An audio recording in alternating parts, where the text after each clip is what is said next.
Hey, hey, hey! Welcome back to my book review channel. So today we're going to talk about The House of Flame and Shadow, Crescent City series book number 3. That's by Sarah J. Maas. I have heard it pronounced and I don't remember which way. So yeah. Anyway, so I just finished this book. I will go ahead and say that I listened to the first half and then I actually started reading about halfway into the book.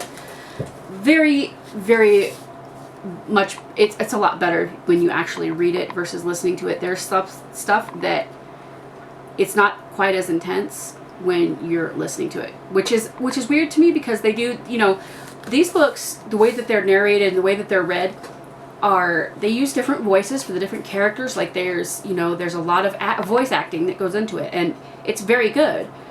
But I still think like when you're actually physically reading it compared to listening to it, you're going to miss out on some stuff when you're listening to it. Like you're going to hear all the words, but like you get more when you read it. So anyway, because I had listened to the first two and now I'm kind of wishing that maybe I had read them. Maybe I would have gotten into them better. This is such a good book. This is probably my favorite book in the series. There's so much to talk about. And this review, I'm not going to give any spoilers and we're not going to go super, super deep into it. So if you really want to read more about that, go over to my blog, which is on my website, beautifullyfearless.com. And you can read my review of the book over there. And I get more into it. I go into like a couple things that like got my attention. I do take notes while I'm reading the book, so I kind of note different things that are kind of like puzzling to me or things that stand out to me, whatever. The character development in this book is so good. I have to say, I was not super thrilled about this series going into this book, and I was just like, you know, it's a good series, but like, is it a great series? You know, I'm like, the Thorns and Roses series, like, chef's kiss. That is absolute, like, perfection. That is, I love it. We'll continue to read it over and over and over again. Could listen to it over and over. Like, it's good, okay? This book was not as entertaining for me. Bryce, the main character, she's really silly. Like, she's super smart, and she lets people think that she's just this party girl who doesn't really know anything, doesn't pick up on anything. She's kind of stupid, kind of dingy, you know. But she's actually not really that way. But some of the things that she does and says, especially during intimate moments, like just crack me. You know, when you're reading a book and they're going into like having a really spicy sex scene or like a really intimate thing, and you know, sometimes you're reading and you're like, ooh, I can't wait for this. And then she'll say something that's like totally off the wall and ridiculous, and I'm just like, you ruined it. You ruined it. You ruined the mood. Like, you killed it. It's dead. So that's, you know, and I'm not somebody who shies away from like sex scenes, but like she says some pretty strange stuff, and like just the way that she words stuff and things like that. I'm like, yikes. But this book, it does have a lot of sex in it. It's much better than the other two books, in my opinion. Bryce is much better than in the other two books, in my opinion.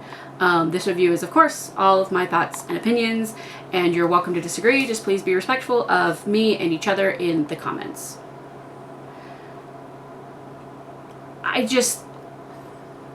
The plot line of this book is so, this series, not even just this book, but like this book, it's very intricate and very woven in between all the characters, and you know, little tiny little things that you're like, that's not going to make a difference, and you don't remember that, and then it comes back and you're just like, wow. And Sarah Maas is quickly becoming one of my favorite authors. I don't want to say my absolute favorite author because, well, I don't know if I have an absolute favorite author. Like one author I would pick over other ones. I don't know. It kind of depends, because it depends on the mood that I'm in. But the way that this book is structured and written, like, it's so good, you guys. So good. So if you have read the first two and you just got done with Sky and Breath and you're just like, oh my gosh, another one, I have to read another one.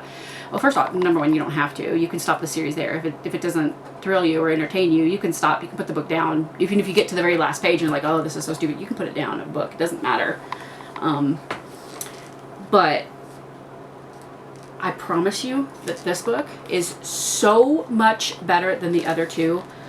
There's a lot of things that get resolved in this book, a lot of things that you find out that are actually stated instead of hinted at, or kind of, I don't want to say influence, but it's kind of like innuendo, like they kind of insinuate it is the word I'm looking for. They insinuate it, but they don't actually say it.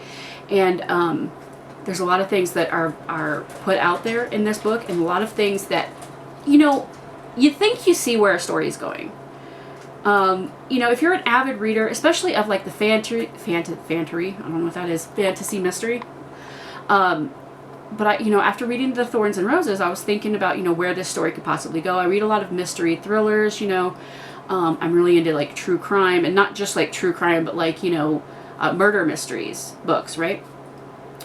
So you kind of, not that this is a murder mystery, but it's kind of like when you have to put together the clues to kind of figure out like who done it, and you have to put together the clues and see about who's behind what, and who's doing this, and who's pulling the strings for this, and who's, you know, doing all the things, and you kind of can start to put pieces together. And some books, it's very easy to put the pieces together, and I'm like, oh, well, it's this person, obviously, you know, and but not in these series. I think it's well established, and I don't think that I'm spoiling anything by saying that we have found out that the Asteri are the bad guys in this, you know, not in this book, but in this series, the Asteri are the bad guys. They are.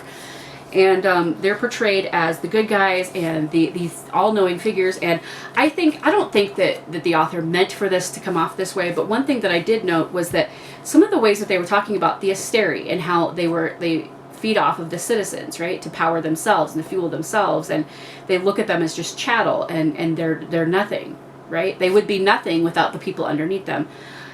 I could not help but thinking about the United States government and the world, you know, the governments all over the world, and how sometimes governments, U.S. government, feeds on its citizens, and they would be nothing without the citizens, but they forget that, and they start treating them poorly, not realizing, or, you know, thinking that they're better than them, or thinking that they'll never rebel, and that they'll never wake up, and they'll never see what's actually going on and what's behind the curtain. And I think this book is a brilliant statement. This series is a brilliant statement on waking up in America. And this isn't like a conspiracy theory point of view. This is just the government is not always out to help you and be your friend, kind of a perspective. I think you need to be questioning of like all politicians and the government. Like, I don't, especially if it's from the government, like I don't trust it. You know what I mean? I gotta read stuff and read the fine print, and then the fine print underneath the fine print. You know, you gotta really, really pay attention to stuff, because these people really like to, you know, they'll show you this, but while they're sliding this, you know, in the back door, and it's disturbing, but it happens. So I think this is a brilliant statement on that, and how the citizens can actually stand together and not necessarily banish them into you know, nothingness. I'm not saying that would happen in real life, but I think it's interesting how they eventually come together and they fight against the Asteri. And when people wake up, just their thoughts and their feelings, and you can see kind of how Bryce is thinking, like, oh my gosh, you know, her reactions to everything that she learns about the Asteri and what they've been doing for such a long time, and what she thought she knew about her world is not actually true at all, and there's way more than what she even thought. And you know, it's brilliant. It's very brilliantly, incredibly written. Like I said, I don't necessarily think that the author intended it to be like that. Do I think she took inspiration from real life situations? Probably. Most authors do. Even if you write fiction, you take inspiration from real life things, whether it happens to you, happens to somebody else, is on like a, you know, murder mysteries. They probably, well, as somebody who writes a murder mystery, you know, you could take inspiration from a true crime show that you watch, or an actual crime that happened. You could take inspiration from that and, you know, make a whole new story about, like, well, what if this had happened instead, or what if this had happened? And so I definitely think there's little bits of real world stuff in there, but excellently written. Excellent. I'm going to have to give this book a 4 out of 5, a 4.5 out of 5. It's not a 5 out of 5. I don't know that any book would ever, well, I have rated books 5 out of 5.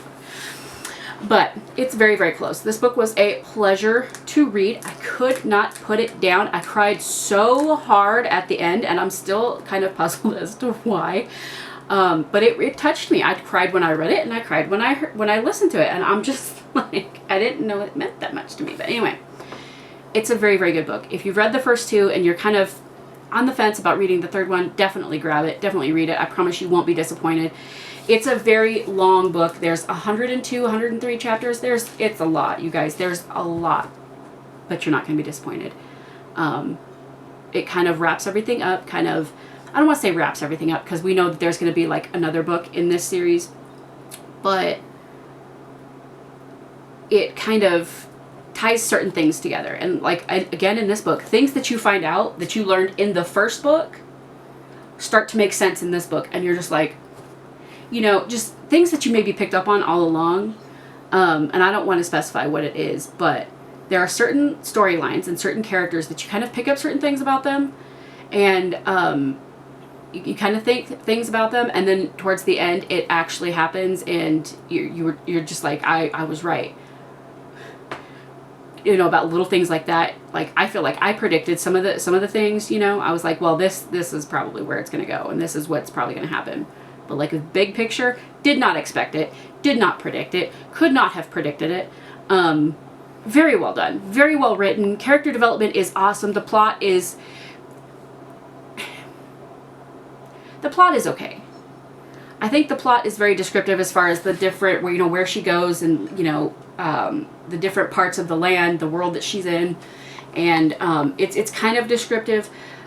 I don't know.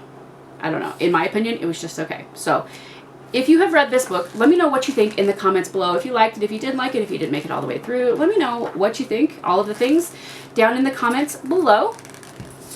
Like this video if you like this video. Subscribe if you haven't already. Ring that bell icon to get notified whenever I upload a new video, because you never know what kind of content is going to pop up over here on this channel. I thank you all so much for watching. I love you all very, very much, and I will see you in the next one. Bye!